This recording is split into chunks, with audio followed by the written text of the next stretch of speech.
Good morning, everyone. Today, 20 years after the tragedy that was 9/11, we stand to commemorate the thousands of lives lost, including those who sacrificed their lives to save others.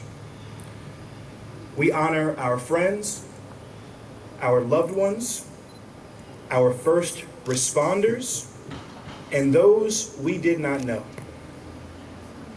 Only 30 miles from where we stand today, the horrific, cowardly, terrorist attack on the World Trade Center changed the lives of so many families here in Rockland County.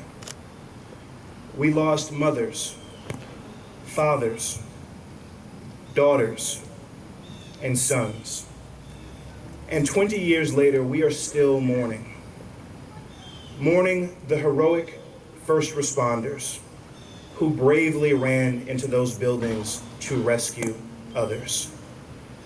Mourning those who walked into work not knowing that their lives would be cut short. Mourning those who lost their lives years later to illness related to what happened on September 11th. I was just 14 years old on this fateful day 20 years ago, a freshman at Spring Valley High School.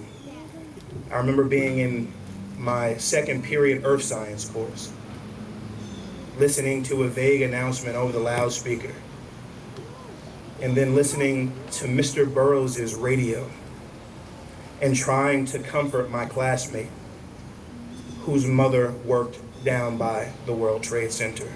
None of us knew what was happening, and we were confused, and we were worried. The events of September 11th and the long weeks and months and years that followed informed and came to define who so many of us are today.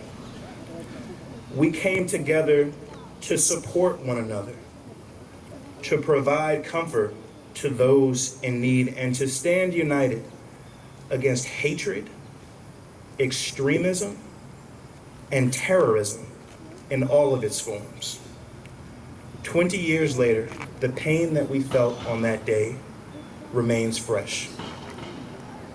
But I find solace in how our community responded to one another on one of the worst days in our nation's history and in our community's history.